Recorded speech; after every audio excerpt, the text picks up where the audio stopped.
Hello, Reformers, and welcome back to a special feature of Expeditions Viking. Now, when we left off, we had just taken part in two separate battles against the Raiders, the Northmen, and, well, we defeated them pretty handily. None of our defenders were eliminated or incapacitated, but it was a very thrilling fight. I actually really enjoyed the combat system, especially using Sigrid, and she is just... I don't even know. She's just insanely good at everything. Well, I actually don't even know whether she's good at everything, but she is very good at archery and was able to basically assassinate one of the healers, and I very much appreciate that. Obviously, needed a little bit of assistance there, because goodness knows that Kettle would not have been able to do it. Yes, kind of unfortunate, but okay, so let's have a look here. We need to go and defeat GUNNAR. Isn't he down here? Where is the longhouse? Isn't it this way? Yes, there we go. You are halted in your tracks by an apparition. Outside your longhouse stands a man who almost defies description. He is a giant. His fur-lined shirt is barely capable of confining his bulging muscles. He is holding a weapon in each hand, and his stance calls to mind a bull in heat. By far his most outstanding feature, however, is his beard, because it's magnificent. It's the sort of beard you might expect to find adorning the face of a Jotun. It looks like a bear crawled onto his chin and died.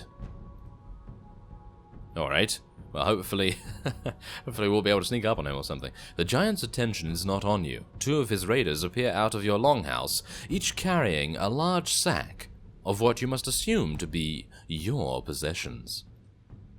Well, just an old woman and a weakling. They offered no resistance. The giant frowns. I trust you didn't harm them. Not a hair out of place on either of their heads, Gunnar, just as you said. Oh, I see. So apparently he's not into actually killing innocents, or technically innocents or defenseless people, so, well, that's interesting. What in Odin's name is the meaning of this? The three raiders turn towards you as one. Immediately, the sacks hit the mud and the weapons leave their sheaths. Looks like he found us, friends. Let's be quick about this. Oh, okay, so we're gonna just go straight into battle here. I was maybe kind of hoping for a little bit of conversation. Maybe we could have, well, convinced them not to attack us, because he doesn't seem to be a dishonorable fellow. Even though he is raiding us, he didn't attack the defenseless people inside, so... oh well. Doesn't really matter, I suppose, so far. Okay, so...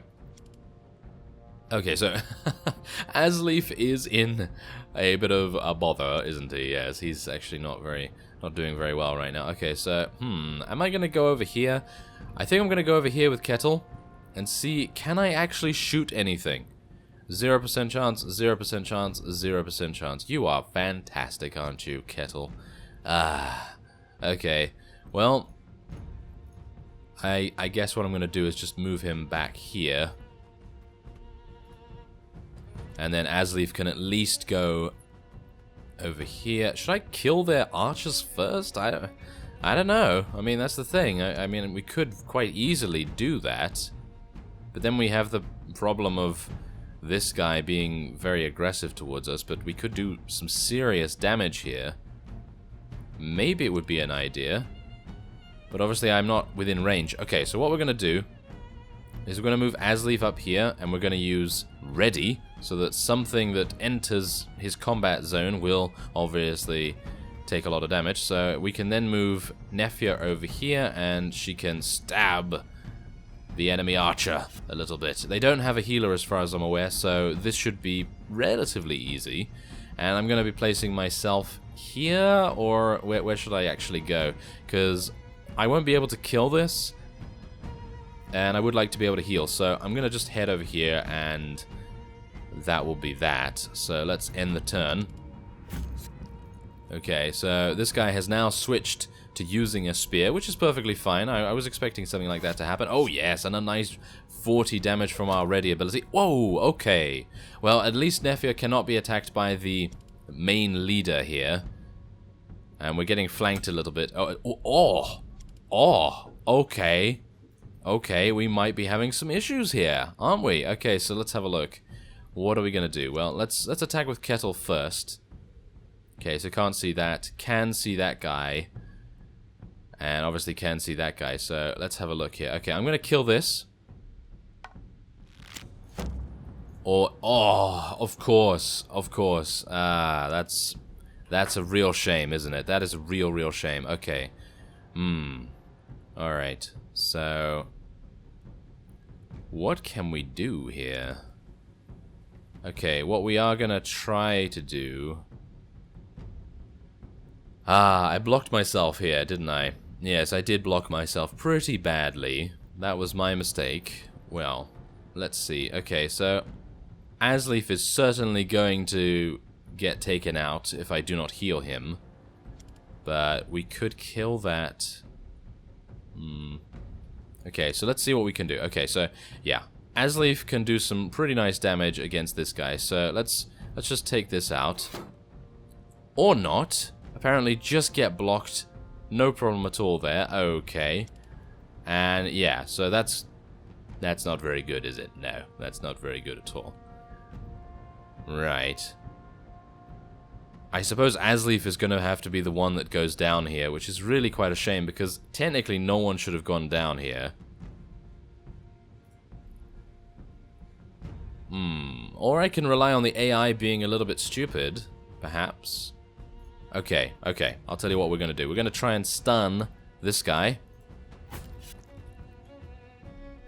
Or yeah, no. Okay. No. Oh, okay. I'm going to heal Nefia because I feel like she does a little bit more damage. Ooh, and there's an attack of opportunity, of course. Okay, so I might also perish, which is hilarious in itself. Okay, well, let's see what happens. Please just focus on Nefia. She has been healed. Oh, they are actually doing that. Oh, they are actually doing that. That is a huge error on their part, but obviously Asleaf is probably going to... I'm going to die. Of course. Of course. I have sustained a light fracture to my head. That's just absolutely peachy, isn't it? Absolutely fantastic. Okay, so let's take this guy out now. There we go. Oh, I wish Kettle could heal himself somewhat. Okay, so I'm going to try and stun this guy if I can. Ah, nice. That is a stun. Very good. Okay. So now, can I deal some damage? I'd like to be able to do quick shot. But that's 40% chance. I don't think that... Is that worth it? I mean... It might be. And he is stunned. Should I move forward? Should I actually move forward and see if he actually attacks us so Asleaf lives? Maybe that would be a good idea. Should we try that out, or should I try and kill this? Okay, well, what I'm going to do is I'm going to move here.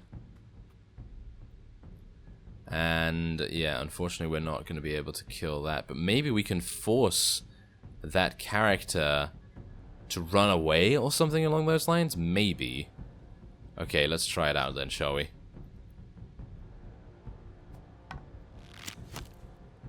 Maybe we can force a rout or something. I'm banking on that, but it's unlikely. Yeah, it is unlikely. And Nefia's not sustaining any injuries. Oh, okay, well that's great. Okay, so... Oh, it's my turn. Oh, he skipped an entire turn. That's fantastic. Okay. Well, I wasn't aware that that would be the case, but okay, that's great. So, I guess let's just shoot this guy. Take him out. We are going to have an attack of opportunity against us, unfortunately. Okay, there we go. Okay, somehow I don't think this is going to work out too well. Okay, so we have basically... Yeah. Yeah, we have just this turn to win, basically, so... And he has an attack of opportunity. It's impossible. Oh, no. Okay, well... Well, oh, there is a failure state. You and your people fought well, but you are no match for Gunnar and his raiders. As you lay in the mud, your head spinning as though you were at sea in a storm, the giant towers over you. His voice booms jovially. I hope you won't hold this against me, but I'm freeing your thralls. Your people fought well, but they're poorly equipped and your defenses are weak. You might want to do something about that. A mob of more than a dozen of your clansmen charges around the corner of your longhouse, waving whatever weapons they could find. The giant looks astounded. All right, easy now. Let's not be hasty. I see that I've miscalculated the scope of my victory. I assume this means you beat back my people at the gate and at the bridge. What a predicament. How about we drop the loot, you let me leave with the rest of my men, and nobody else gets hurt? So... Well, that's actually kind of cool, because I thought I was going to go to the battle map or something, but... Yes, apparently that's good. Okay, so... Vedolf steps up behind the giant, wearing the expression of a man fresh out of patience. I don't think so. With a swift blow, the smith brings his hammer down on the back of Gunnar's head, and the giant hits the ground like harvested timber. Oh, there we go. Okay, so we can check on Astrid and Rurik. So apparently we won that, hilariously enough. Oh, there's a pine shield! Oh, yes, fantastic. Okay, I'd very much like to... There we go. Oh, yeah, so I really would have needed that in that fight, but yes, as I say, I did make some tactical errors. Quite bad ones, actually. I pinned myself against the wall there, so that was primarily the reason why I had some difficulties, but, well, that's just how it goes sometimes. And it was actually kind of cool, because we get to see a little bit of a different stance on things, because I'm sure most people would probably succeed where I failed there, but it's fine. It's absolutely fine. I don't mind. Okay, so let's check on Astrid. Rurik cracks the door open, holding a knife behind his back. Seeing your face, he steps away from the door to let you in. You're alive! And 10 skill points have been received as well. That's nice. Your mother grasps both your hands as though to make sure they're still firmly attached. And you're in one piece. Oh, thank the spirits. It's over. We beat the raiders. Kind of. Don't tell anyone that we kind of failed. Astrid pulls you into a warm embrace. I'm so proud of you. You truly are your father's son. Yes, and everyone almost died. Well, actually, everyone did die. In our party, that is. Something is amiss. Why were the beacons not lit in warning? And the timing is so very convenient for our enemies. Perhaps we should talk to the giant, now that he is at our mercy. He led them here. He must be able to tell us why. See what you can find out. I have Rurik here to help me clean up the mess. The plot thickens, yes. Interrogate Gunnar, the leader of the raiders. So, do I actually kill him if we were to attain victory? Or what actually happens there? Because that event relies on us losing that fight. But if you win the fight, what happens? I don't know. That's the cool thing about the game. It has different ways to progress, and I very much appreciate that, because I think having to reload or something along those lines, that would kind of spoil the experience, because I think that organically playing it would be the best way to go. Well, anyway, that's just my... Oh, Gunnar the Peaceful? Oh, okay. Well, that's kind of nice. Okay, so yes, I think that's kind of a cool aspect to it. Okay, so Gunnar the Peaceful. Someone has tied Gunnar to a pole in the middle of an animal pen. He must have been standing in the mud for at least 3 hours. Yet he stands straight and looks you in the eyes when you approach him. I'm sorry you've been treated this way. Gunnar lets out a single hoarse bark of a genuinely amused laugh. Ha! You're sorry? I attacked your village and killed your clansmen. This is better treatment than I expected. But why is he called the Peaceful? Why is he called the Peaceful? The huge man pauses for a moment to adjust his weight against the pole. We didn't have a chance to get properly introduced. I am called Gunnar the Peaceful. I am an Ulfadin from Vestfold in the north. I assume you are the Thane of this village. Well, kind of. I'm Asbjorn, son of Kar, and I am indeed the Thane here. Tell me, Asbjorn, son of Kar, why am I still alive?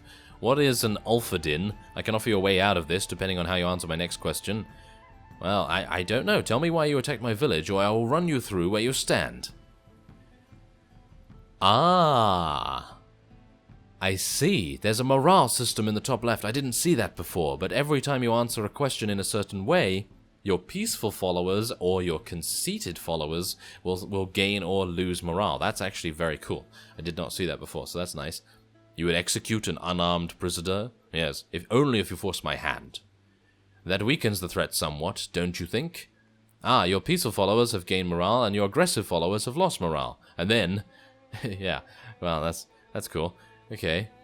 Fine, I'll answer your question. Your defenses are weak. No palisades, the barest excuse for earthworks. You're a tempting target. You want me to believe you sailed down from Kalpang to steal my mother's jewelry? What is your relationship to the Thane School Skullcleaver? And how is it the beacons weren't lit? I'm going to ask that. Perhaps the watchmen were doing a shit job of keeping watch. In their defense, we were being very quiet. What is your relationship to the Thane Skullcleaver? Gunnar's expression remains totally blank. Never heard of the man. Is he some big deal down here? As you know, I'm not exactly from these parts. I know you're lying, so I'll make you an offer. Reveal who sent you here, and I swear you will go free. Ilfriden regards you through squinted eyes. You swear it? What is such an oath worth to me? Then he nods. Well, all right, I accept your offer. Aha, there we go.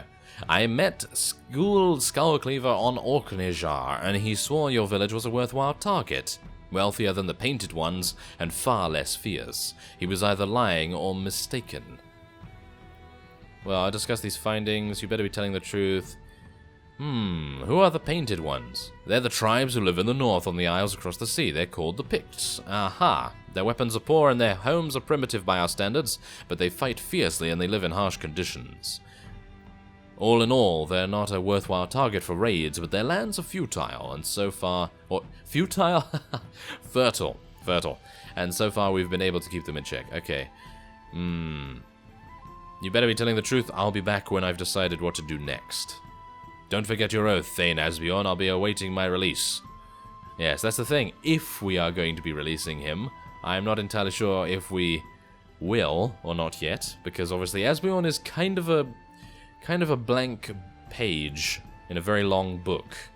Kind of a blank chapter in a very long book, should I say, because I basically have no idea what I'm going to do until I do it, and Asbjorn is just crazy. He's just crazy. He's just going all over the place. Kind of. Okay. I should have seen the connection. Yeah. Thane's school mentioned his ties to Kalpang at the feast, and here's a group of Northmen attacking us out of the blue. What does he stand to gain from this? He must intend to weaken us ahead of the next Althing. He's a slimy viper playing political games. I won't stand for it. I don't know, but we won't find out by standing around and talking. He's a slimy viper playing political games. Do you believe he's really been to the Isles across the sea, and Gunnar as well? Could be. He said they crossed far to the north and found only tribes, but if the stories of larger kingdoms to the south are true, perhaps that's where Carve went. And now we have three options. Let's not get carried away by fanciful stories of unprotected coasts full of treasure. I won't make the same mistake as my father. If the stories are true, there is much opportunity there. I would love to follow in my father's footsteps. None of that matters. Let's keep our thoughts on the fact that school indirectly attacked our clan. We should take this to Astrid and hear what she thinks. Yes, right, she knows school a lot better than we do. Yes, that is true. So let's go and speak to our mother.